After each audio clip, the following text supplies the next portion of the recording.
25 November 2025 செவ்வாய்க்கிழமை இரவு 8:07 வரை பஞ்சமி திதி. இன்று ஒரு மிக அரிய சக்தி நாள். செவ்வாய்க்கிழமை மற்றும் வளர்பிறை பஞ்சமி ஒன்று சேரும் நாள். இந்த இரண்டு திதைகளும் தனித்தனியாகவே மிகவும் சக்தி வாய்ந்தவை. ஆனா, இதே நாளில் இரண்டு சேரும்போது கிடைக்கும் பலன் பல மடங்கு அதிகமாகும். செவ்வாய்க்கிழமையின் அதிபதி செவ்வாய் கிரகம். அது தைரியம், வெற்றி, வழக்குரைஞர் பிரச்சினைகள், கடன் பிரச்சினைகள், எதிரிகள் இவைகளை குறைத்து மன உறுதியை அதிகரிக்கும் நாள். இன்று இந்த இரண்டு சக்தியும் ஒன்றாக இருப்பதால் முருக பக்தர்களுக்கு இது மிக பெரும் வரமளிக்கும் நாள் என்று சொல்லப்படுகிறது.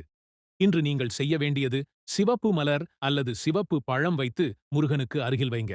ஓம் சரவணபவா என்று 21 முறை ஜபம் செய்யுங்கள். உங்களிடம் உள்ள சிக்கல், பிரச்சனை, மனம் சொல்ல வேண்டியதை மனதில் நினைத்து வேண்டுங்கள்.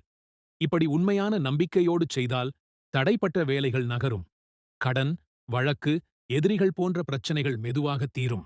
உங்களுக்கான வளர்ச்சி கதவு திறக்கப்படும் என்று நம்பப்படுகிறது. இந்த புனித நாளின் ஆசீர்வாதம் எல்லோருக்கும் கிடைக்கட்டும்.